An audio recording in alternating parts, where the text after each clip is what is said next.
You can't give away what you don't have. Now, it sounds ridiculous, but it's more than what meets the ear as you hear this. You can't give away what you don't have.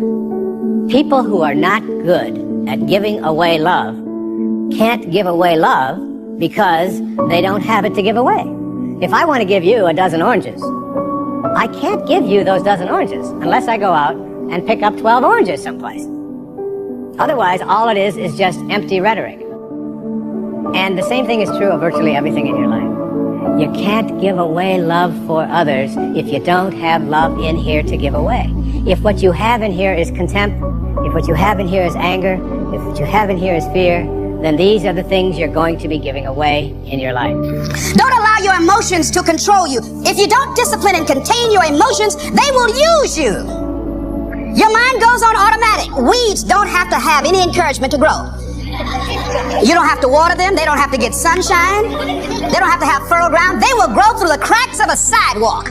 But if you want to grow orchids or roses or any kind of exotic flowers, there are special processes and procedures you must go through. You don't have to force yourself or motivate yourself to think negatively, to be depressed, to hate somebody, to want revenge, to want to get back at somebody, to beat yourself up over the head, to feel loaded with guilt. You don't have to make any effort to do that. You've got to be willing to harness your will.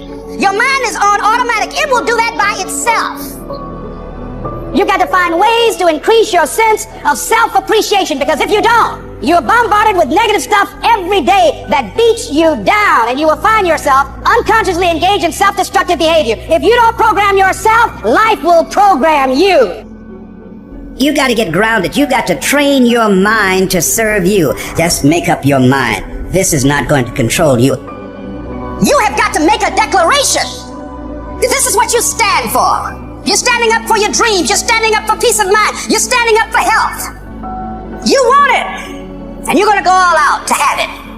It's not going to be easy when you want to change. It's not easy. If it were in fact easy, everybody would do it. But if you're serious, you'll go all out and say, in spite of this, I'm in control here. I'm going to turn this situation around. I'm not going to sit back and moan and cry over what happened and what went wrong and who did what. I'm going to do something about this situation. Many years ago, I read a book by Terry Cole Whitaker. It was a classic. What you think of me is none of my business. Think of the amount of time that is wasted on negative energy wondering what other people think of you. What they think of you really doesn't make any difference. It's what you think of you that makes a difference. So, as you go through the day, don't worry about what other people think of you. Just say, I'm all right. I'm God's highest form of creation. So what people tell you doesn't matter at all. It's what you stack. It's what you assemble. It's what you create. It's the habit of what you put in your head. And today I don't blame you, because we got a whole culture that's always blaming somebody else for something in their life. It's truly a scientific fact that when you change the way you look at things, the things you look at change.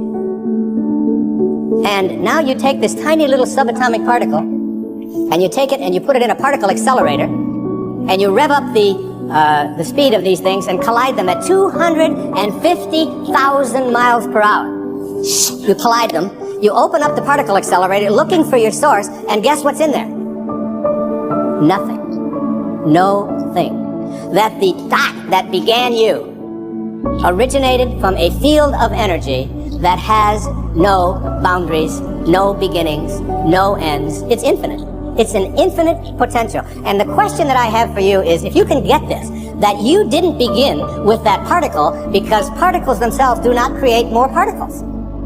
St. Paul put it this way in the New Testament: that which is seen hath not come from that which doth appear. They talked a little strange in those days, huh? What that means is that everything that we see in the material world doesn't originate in the material world. It's the spirit that gives life. The flesh counts for nothing.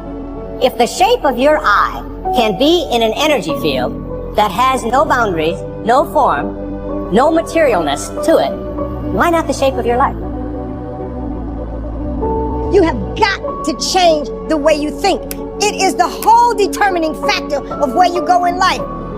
We are all where we are today because we thought ourselves to this position. If you don't like the position, think yourself out of it. Your brain is divided into two halves: positive and negative, good and evil. It don't function on nothing else. Ain't no neutral ground in your brain.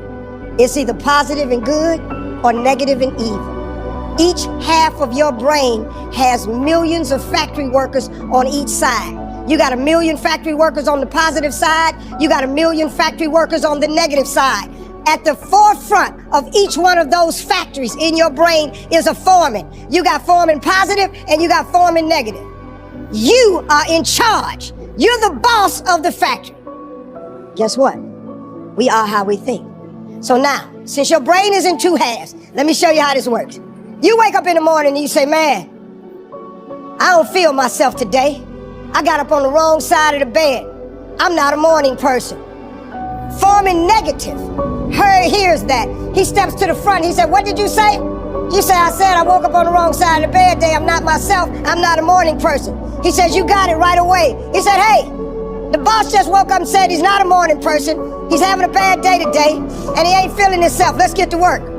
The 1 million factory workers start producing thoughts to justify what you just said. So now guess what? Man, I hate my alarm clock went off this morning. I got to get out here in this traffic. I'm gonna drive down here today. I don't even like these people on my job. I can't stand this car I'm finna get in this morning. Sure wish I had a new car, but I'm driving this ragged ass car. And on and on and on. And your day starts tumbling into what you ordered at the top of the day. You can wake up in the morning and you say, you know what? Today is gonna be a great day today. I expect something really good to happen for me today. He said, what did you say? You say, I said I'm having a great day today. I expect something good to happen today. Foreman positive turns around and goes, all right, let me have your attention. Steve's having a great day today. He's expecting some wonderful things to happen. And man, let's get it going. And they start manufacturing thoughts. Same brain. Man, I can't wait to go to work today. It may not be the job I want, but at least I got a job. I'm so grateful I got a car to drive to work today. Hey man, at least I got a check coming in. I appreciate the fact that I don't have a car, but at least I can walk to the train. Man, this is gonna be great today.